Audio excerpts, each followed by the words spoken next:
ပြီးတော့ဒီဘက်ကထက်မြက်ဆိုတဲ့စစ်ပြေးပေါ့နော်စစ်ပြေးကောင်ပေါ့နော် ဘုရားထက်မြက်စစ်ပြေးလို့ပြောနေတာဖြစ် ဒီကောင်တွေကလည်း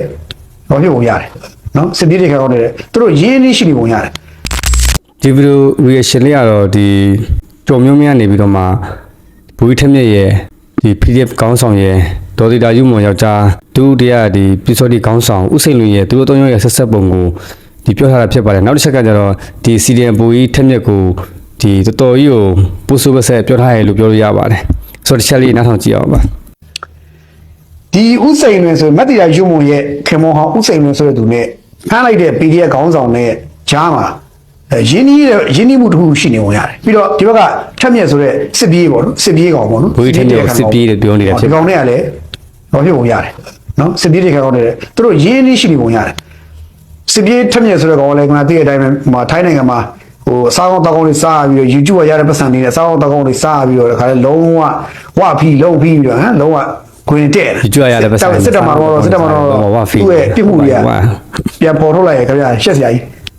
ဖြစ်ရှက်စရာကြီးပေါ့နော်ထားပါတော့ဆိုတော့အဲ့ဒီကောင်ကလည်းဟီးဟားကိုစစ်တပ်ကိုသူကတစ်ချိန်လုံးစစ်တပ်ကျွေးတဲ့ထမင်းစားထားပြီးတော့နောက်ဆုံးဟီးဟားကိုမှထလုပ်တယ်အဲ့လိုပြကြတယ်ဆိုတော့အဲ့လိုပြမှာ ဒီမှာတစ်ချက်ပြောချင်တာစစ်တပ်ကျွေးတဲ့ထမင်းလို့ပြောထားတာဖြစ်ပါတယ်ဆိုတော့ဒီစစ်တပ်ကကျွေးတဲ့ထမင်းလို့ပြောထားတဲ့အကြောင်းရင်းကတော့ပြောရမယ်ဆိုရင်ဒီနိုင်ငံတော်ကကျွေးတာဖြစ်ပါတယ်ဒီနိုင်ငံတော်ရဲ့အောက်မှာစစ်တပ်ပါဆိုတော့တို့ဒီတင်းတဲ့တုံးကဆိုရင်လေဒီထူးဆန်းတစ္ဆာဆိုရင်နိုင်ငံတော်မှာကျွေးတော့ထမင်းနဲ့ဟင်းများကိုစား၍